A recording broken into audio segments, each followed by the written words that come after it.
Hello friends, ഞാൻ Sheeba TC. എൻ്റെ പുതിയൊരു വീഡിയോയിലേക്ക് എല്ലാവർക്കും സ്വാഗതം. വളരെ രുചികരമായതും കുറേ ദിവസത്തേക്ക് കേടുകൂടാതെ സൂക്ഷിച്ച് വെക്കാൻ പറ്റുന്നതുമായിട്ടുള്ള നല്ലൊരു മാങ്ങാച്ചാറിൻ്റെ റെസിപ്പി ആയിട്ടാണ് ഞാൻ ഇന്ന് വന്നിട്ടുള്ളത്.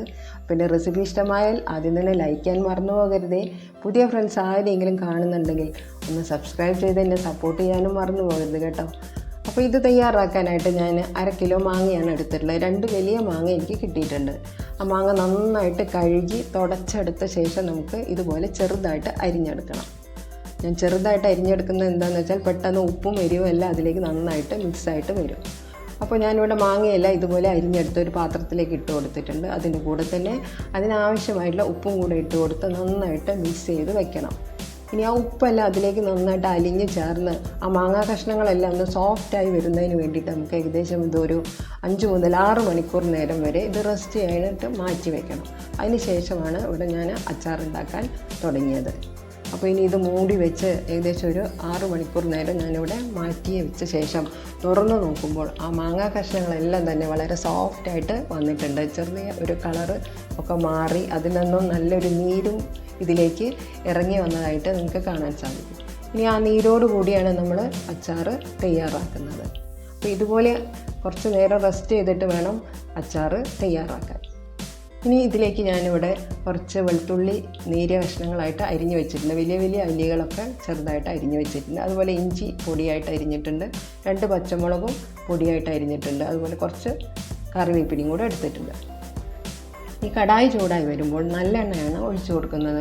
3 ടേബിൾ സ്പൂൺ നല്ലെണ്ണ കടായിലേക്ക് ഒഴിച്ചു കൊടുത്തിട്ടുണ്ട്. ഇനി എണ്ണ ഒന്ന് ചൂടായി വരുമ്പോൾ 1/2 ടീസ്പൂൺ കടുക് ചേർത്ത് പൊട്ടിച്ചു കൊടുക്കാം. കൂടെ തന്നെ അതേ അളവിൽ തന്നെ 1/2 ടീസ്പൂൺ തന്നെ ഉലുവയും കൂടെ ചേർത്ത് നമുക്ക് രണ്ടും കൂടെ ഒന്ന് പൊട്ടിച്ചെടുക്കണം. ഇനി ഇത് നന്നായിട്ടൊന്ന് പൊട്ടി വരുമ്പോൾ നമ്മൾ അരിഞ്ഞു വെച്ചിട്ടുള്ള വെളുത്തുള്ളിയും അതുപോലെ ഇഞ്ചിയും കറിവേപ്പിലയും പച്ചമുളകും എല്ലാം കൂടെ അതിലേക്ക് ഇട്ട് കൊടുത്ത് മീഡിയം ഫ്ലെയിമിലാക്കി വെച്ച ശേഷം ഇതൊക്കെ ഒന്ന് ചെറുതായിട്ടൊന്ന് വഴറ്റിയെടുക്കണം.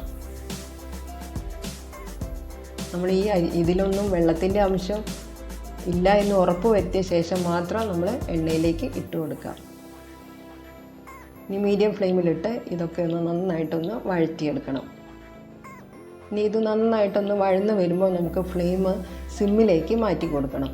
സിമ്മിലാക്കിയ ശേഷം മാത്രം നമുക്ക് പൊടികൾ ചേർത്ത് കൊടുക്കാം. പൊടികളായിട്ട് ഞാൻ മുളക് പൊടിയും കായപ്പൊടിയും മഞ്ഞൾപ്പൊടിയും ഉലുവാപ്പൊടിയാണ് ചേർത്ത് കൊടുക്കുന്നത്. എരിവില്ലാത്ത കാശ്മീരി മുളക് പൊടി ആയതുകൊണ്ട് 3 ടേബിൾ സ്പൂൺ കാശ്മീരി മുളക് പൊടി ഇട്ട് കൊടുക്കുന്നുണ്ട്. എരിവ് വേണമെങ്കിൽ 2 ടേബിൾ സ്പൂൺ കാശ്മീരി മുളക് പൊടിയും 1 ടേബിൾ സ്പൂൺ എരിവുള്ള മുളക് പൊടിയായി മിക്സ് ചെയ്ത് നിങ്ങൾക്ക് ചേർത്ത് കൊടുക്കാം. ഫ്ലെയിം സിമ്മിലേക്ക് മാറ്റി വെക്കാൻ മറന്നു പോകരുത് കേട്ടോ, അല്ലെങ്കിൽ പൊടികൾ പെട്ടെന്ന് തന്നെ കരിഞ്ഞു പോകും. ഈ മുളക് പൊടി ഒന്ന് വഴന്ന് വരുമ്പോൾ അതിലേക്ക് 1 ടീസ്പൂൺ കായപ്പൊടിയാണ് ചേർത്ത് കൊടുക്കുന്നത്. കൂടെ തന്നെ 1/2 ടീസ്പൂൺ ഉലുവാപ്പൊടിയും 1/2 ടീസ്പൂൺ മഞ്ഞൾപ്പൊടിയും കൂടെ ഇട്ട് കൊടുക്കുന്നുണ്ട്. ഇനി എല്ലാം കൂടെ നന്നായിട്ടൊന്ന് മൂപ്പിച്ചെടുക്കണം. ഇത് നന്നായിട്ട് മൂത്ത് വരുമ്പോൾ ഞാൻ 2 ടേബിൾ സ്പൂൺ തിളച്ച വെള്ളം കൂടെ ഒഴിച്ചു കൊടുക്കുന്നുണ്ട്. അത് ആ പൊടികളെല്ലാം ഒന്ന് തിളച്ച് വരുന്നതിന് വേണ്ടിയിട്ടാണ് ആ വെള്ളം ഒഴിച്ചു കൊടുക്കുന്നത്. ഇനി അതിൻ്റെ കൂടെ തന്നെ അതേ അളവിൽ തന്നെ 2 ടേബിൾ സ്പൂൺ തന്നെ വിനാഗിരിയും കൂടെ ഒഴിച്ചു കൊടുക്കുന്നുണ്ട്. മാങ്ങയ്ക്ക് നല്ല പുളിയുള്ളത് കൊണ്ടാണ് വിനാഗിരി വെറും 2 ടേബിൾ സ്പൂൺ മാത്രമേ ഞാൻ ഒഴിച്ചു കൊടുത്തിട്ടുള്ളൂ. ഈ സമയത്ത് ഇനി നമുക്ക് ഫ്ലെയിം ഓഫാക്കാം. ഇനി ഇത് തിളയ്ക്കേണ്ട ആവശ്യമില്ല. അപ്പോൾ ഇനി നന്നായിട്ട് ഇളക്കി മിക്സ് ചെയ്ത് യോജിപ്പിച്ച് വെച്ചിട്ടുണ്ട്. ഇനി ഇതിലേക്ക് ആവശ്യത്തിന് ഉപ്പ് വേണമെങ്കിൽ മാത്രം നമുക്ക് ചേർത്ത് കൊടുത്താൽ മാത്രം മതി. ഇനി ഉപ്പൂടെ ഇട്ട് ഇളക്കി നന്നായിട്ട് യോജിപ്പിച്ച ശേഷം നമ്മൾ തയ്യാറാക്കി വെച്ചിട്ടുള്ള ആ മാങ്ങ കഷ്ണങ്ങളും കൂടെ ഇതിലേക്കിട്ട് നന്നായിട്ട് ഇളക്കി കൊടുക്കാം. എല്ലാ ഭാഗത്തേക്കും ആ മസാല ഒന്ന് പിടിക്കുന്നതിന് വേണ്ടിയിട്ട് നമുക്ക് ഇതുപോലെ നന്നായിട്ട് സമയമെടുത്ത് ഇളക്കി കൊടുക്കാം. വളരെ ടേസ്റ്റി ആയിട്ടുള്ള അച്ചാറാണ്.